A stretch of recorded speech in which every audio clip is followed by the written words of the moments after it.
Hey everyone, welcome back for another deep dive with us. Always a pleasure to be here.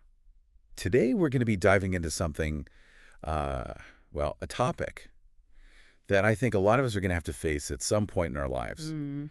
and that is how to adjust to life with aging parents. Yeah, big one. Yeah. Our Uh, main source material today is this article called Adjusting to Elderly Parents, and I gotta say, I found some of the stuff in here really thought-provoking, so I think it's going to make for a really interesting discussion. I'm looking forward to it. Yeah. So whether you're in the thick of it right now dealing with this, or maybe it's something that's, way down the road for you, Right. I think just understanding like the dynamics at play here can make a huge difference in, how you navigate, this part of family life. Absolutely. Those relationships are so important. Yeah, definitely. So we're going to break it all down, hopefully extract some real actionable insights Love that. and, yeah, maybe even shift your perspective a little bit along the way. Sounds good. One of the things that really jumped out at me from this article was how it kind of made me step back and appreciate everything, like all the effort our parents put into raising us.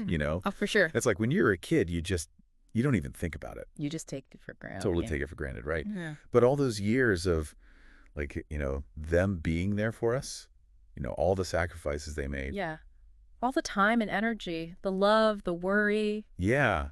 I mean, it's mind-blowing when you actually stop and think about it. It really is. And it's often not until we reach a point where our parents start needing more support themselves that we truly grasp the magnitude of what they did for us. That's so true. It's almost like, the roles start to reverse. Right. And you have this opportunity to like kind of give back. Exactly. It's a natural progression, this beautiful reciprocity that emerges. Reciprocity, yeah. That's the perfect word for it. It's like, we're finally getting to like, make deposits into that emotional bank account that they've been like, pouring into for so long. Love that analogy. And speaking of perspectives, the article touches on something really interesting.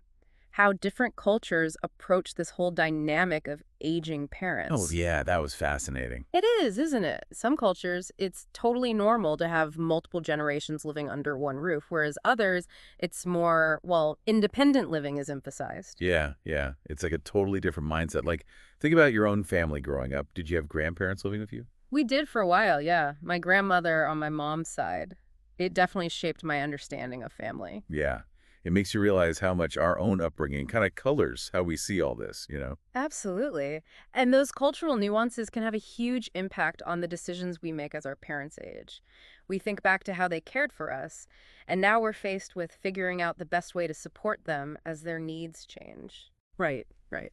And one thing the article emphasizes is the importance of respecting our parents' dignity throughout this process. Absolutely. Making sure they feel valued, which, let's be honest, isn't always easy in a society that often defaults to nursing homes as the solution. Yeah, that's a really good point. And speaking of those sometimes, tricky moments, there's this part in the article that kind of made me chuckle where it talks about how like kids often have this incredibly strong bond with their grandparents, Oh, yeah, I've seen that firsthand. sometimes even stronger than with their own parents. Like remember when we were kids, hanging out with grandma and grandpa, feeling like they just like got us in a way that no one else did. Yeah. Why do you think that connection is often so powerful? Well, research actually shows that grandparents tend to be more patient. Really? Yeah, and have a more relaxed approach to, well, parenting. They've already been through the trenches raising their own kids. Makes sense. So they can just relax and enjoy those special moments with their grandkids. Yeah. Yeah, they're not stressed about like, discipline and all that stuff. Exactly. Which brings up a super important point for all of us navigating this journey with aging parents.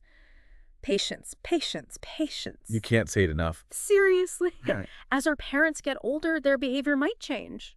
And it's easy to get frustrated. But if we can tap into that same wellspring of understanding that our parents showed us when we were kids, Oh, that's huge. it can make all the difference in the world. Totally. It all circles back to that reciprocity thing we were talking about earlier, right? Think about it. Like, think back to when you were a kid. Maybe you were pushing the boundaries a bit, testing your parents' patience. Oh, I'm sure we all did that. But they met you with patience and love. Hmm. How can we offer that same understanding to them now Right. as our roles are, kind of shifting? We've talked a lot about the emotional side of all of this, Mm. but there's also the very real practical element too, right? Oh, absolutely. Like one of the biggest challenges for me is figuring out how to balance my own life, my job, my kids, with my parents' increasing needs.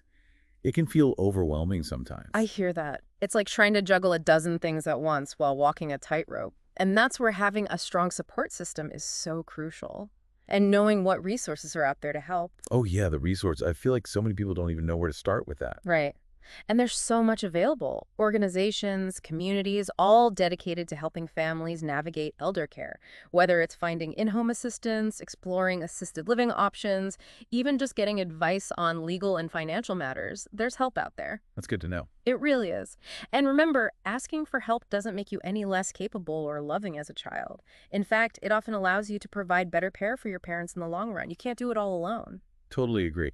I think there's also this sometimes like this guilt or shame around, not being able to do it all yourself. I understand that. But it's really a recipe for burnout. And open communication is key too. With your parents, with your siblings, talking about everyone's needs and limitations can prevent so much misunderstanding and resentment down the line. Absolutely. Communication is key in any relationship, really. So as we wrap up this deep dive, we want to leave you with a final thought to ponder. Imagine yourself, say, 10 years from now, looking back on this chapter of your life. What choices will you be most proud of? What steps can you take today to create an environment that's both supportive for your parents and sustainable for you? That's a powerful question. It's a journey that requires compassion, patience, and a willingness to adapt. But by approaching it with those qualities, you can navigate this transition with grace